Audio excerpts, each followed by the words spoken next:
Hello and welcome back to Shakesyear. We are working on the birth of Merlin, and today we're going to get to hear from the devil in Act 3, Scene 3. But real quick before we get to that, just a brief recap.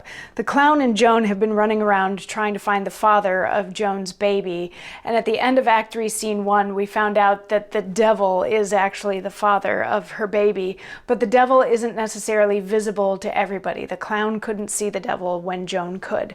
And then in Act 3, Scene 2, it was supposed to be a double wedding day, but Modesta managed to convince her sister Constantania that marriage is kind of worthless and the prospect of motherhood is a bit depressing because your kids are also just going to suffer and die.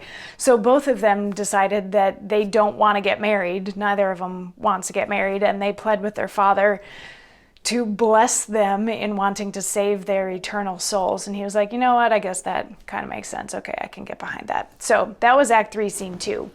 Act 3, Scene 3, it starts with a dark and stormy night. It actually just says thunder and lightning and the devil enters at the top of the scene. But imagine thunder, lightning, dark, stormy, creepy, scary, that kind of thing. And the devil says, "Mix light and darkness, heaven and earth dissolve, be of one piece again, and turn to chaos.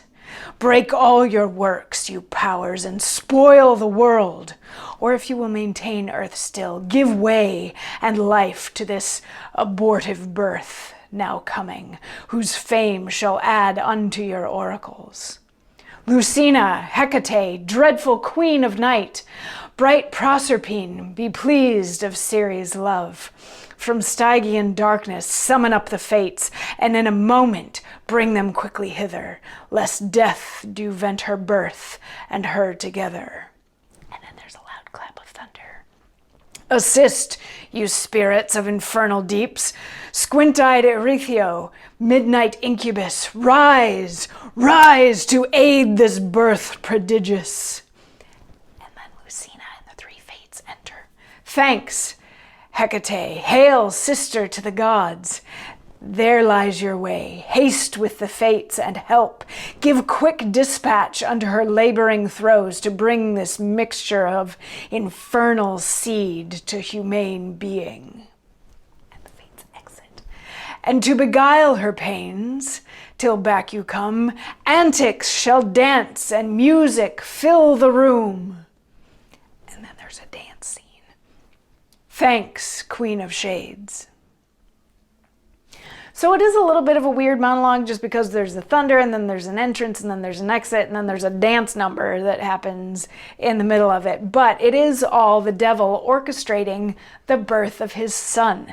We don't actually get to see, I think it would be a choice on the director's part to have Joan on stage actually giving birth at this moment, but the way that the stage directions read is Joan is somewhere off stage giving birth, but the devil is sort of orchestrating it over here. He's whipping up the winds and the heavens and the earth and mixing everything into chaos, and he calls upon Hecate and three fates of the night and tells them basically go be midwives to this baby that's about to be born. And I do think that it's interesting that he says and give life to this abortive birth now coming, which tells you this might not be the greatest baby. I don't know if any of you are fans of Game of Thrones, but the birth that the Red Lady goes through in one scene, I'm imagining something like that happening, or maybe a Rosemary's Baby